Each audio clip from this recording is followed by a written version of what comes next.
আপনারা ছায়া বাজেট দিয়েছেন, খুব ধন্যবাদ। ছায়া হয়ে কাছেও থাকেন, কথা বলো না বলো ওগো বন্ধু, ছায়া হয়ে তবু পাশে রইব। কঠিন জিনিস, জান্নাতের টিকিট যারা দেওয়ার জন্য একটা ভোট দিলে জান্নাতে যাওয়া যায়, এত সহজ পদ্ধতি দিতে পারেন, তো বাজেট বাস্তবায়নের জন্য কেন উদ্যোগ গ্রহণ করতে পারবেন না? মাননীয় স্পিকার, বিরোধী দলের সম্মানিত সদস্যবৃন্দ খুব শঙ্কা প্রকাশ করেছেন, লুটপাট হবে কিনা, যথাযথ প্রয়োগ হবে কিনা। এত শঙ্কা হওয়ার আপনাদের কোনো কারণ নাই, কারণ আপনারাই তো বলেছেন এই সংসদটা একটা ব্যতিক্রমধর্মী সংসদ, সুষ্ঠু অবাধ নিরপেক্ষ ভোটের মাধ্যমে আপনারা নির্বাচিত হয়েছেন, আমরা নির্বাচিত হয়েছি। লুটপাট যারা করেছে তারা ভোট ছিল না, কুত্তা মার্কা নির্বাচন ছিল। সেই নির্বাচনের প্রতিনিধি আপনাদের আমাদের প্রতিনিধিকে এক হতে পারে? এক হতে পারে না। মানুষের অগাধ বিশ্বাস নিয়ে ভোট দিয়েছে, সলিড ভোটে, নিরপেক্ষ ভোটে আপনারা নির্বাচিত হয়েছেন, আমরাও নির্বাচিত হয়েছি। ইনসাফ যদি প্রতিষ্ঠা করতে হয়, দায়িত্ব কিন্তু ভাগাভাগি করে পালন করতে হবে। সমালোচনা করে যদি নাকি এমন কাজ করা হয় যে আসলে আমাদের আত্মঘাতী কাজ, যেমন আমি একটি কথা বলি, তারল্যের কথা বলেছেন অনেকে ব্যাংকে, যে তারল্য কমে গেছে একটা বিশেষ ব্যাংকে।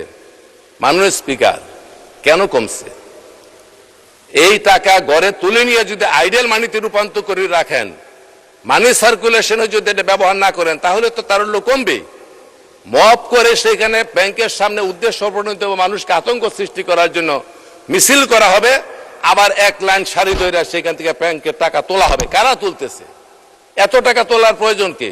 এক এক দিনে 5 লাখ 10 লাখ টাকা এই যে তুলতেছে, এই টাকা কি নিত্য প্রয়োজনীয় কোনো চাহিদা পূরণের জন্য? নো, এটা উদ্দেশ্য প্রণোদিত ভাবে এই টাকা তোলা হচ্ছে। কাজে সেইখান থেকে বিরত রাখার জন্য বিরোধী দল এবং সকলের কাছে আমি অনুরোধ জানাবো, আপনাদের সহযোগিতা কামনা করব, যাতে তারল্য না কমে, এমন কোন ঘটনার সূত্রপাত না করাই ভালো।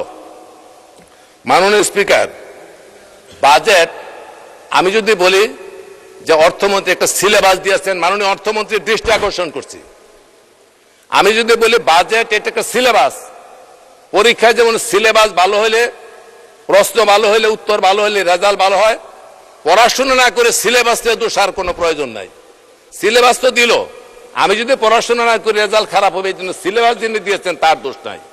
অর্থমন্ত্রী বাজেট দিয়েছেন একটা অর্থনৈতিক সম্বলিত একটা সিলেবাস।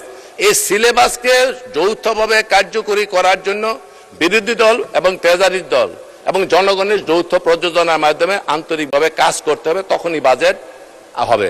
আরেকটি কথা বলি, কেউ রাগ করবেন না, আপনারা বাজেট নিয়ে শঙ্কিত এত প্রকাশ করছেন, লুট হবে, বাস্তবায়ন হবে কিনা, এত শঙ্কা আপনারা প্রকাশ করার কোন প্রয়োজন নাই। কারণ কঠিন জিনিস, জান্নাতের টিকিট যারা দেওয়ার জন্য একটা ভোট দিলে জান্নাতে যাওয়া যায়, এত সহজ পদ্ধতি দিতে পারেন, তো বাজেট বাস্তবায়নের জন্য কেন উদ্যোগ গ্রহণ করতে পারবেন না? জান্নাতে যাওয়ার জন্য একটা ভোট দিলে যদি জান্নাতে যাওয়া যায়, এত কঠিন জিনিস যদি সহজ করতে পারেন, তো বাজেটটাকে সহজ করে বাস্তবায়নের জন্য একটা বুদ্ধি দেন না, উপদেশ দেন না, অসুবিধা নাই তো। আপনারা ছায়া বাজেট দিয়েছেন, খুব ধন্যবাদ।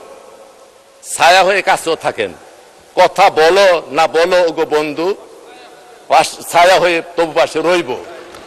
এখন কথা না বললেও যদি কেউ ছায়া হয়ে থাকতে চায়, আন্তরিক হয়, আমরা তো কথা বলি, তাহলে আমাদের পাশে থাকেন।